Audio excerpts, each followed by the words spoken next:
Assalomu alaykum aziz obunachilar. Ko'pchilik bizga Captivalarga uстановка so'rashadi. Ikkita Captivani birdaniga video obzor, ya'ni ikkalasiga ham ikki xil uстановка bo'lyapti. Chunki bittasiga 3-pokoleniya uchlik motor, unisi ham uchlik motor, unga 4 pils jihoz bilan uстановка qilib beryapmiz.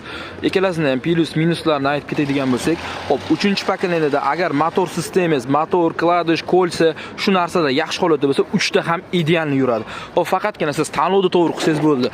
Uстановkamizga bitta ahamiyat berib qo'yasizlar. Ko'pchilik mana shu joylarda yaxshi kley qilmaydi, o'shani hisobiga havo so'rib, mashina pitirlab, demak 3-pokoleniya bo'lmaydi ekan deydi.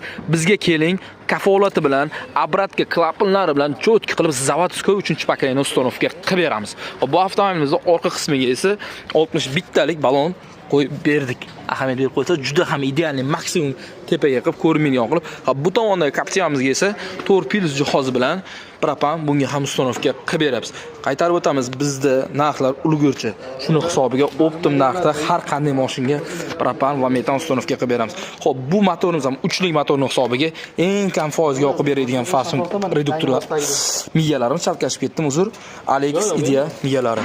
Xo'p, bundan tashqari bu avtomobilga maksimum davlat yetkazib beradigan reduktorimiz albatta XP original farsunkalar bilan kafolati bilan yurg'izib berdi. Bu videoni Captivachilarga yuborib qo'ying. Har qanday turdagi avtomobillarga siz xohlagandek sifatli propan va metan 24/7 obuna bo'lishni unutmang.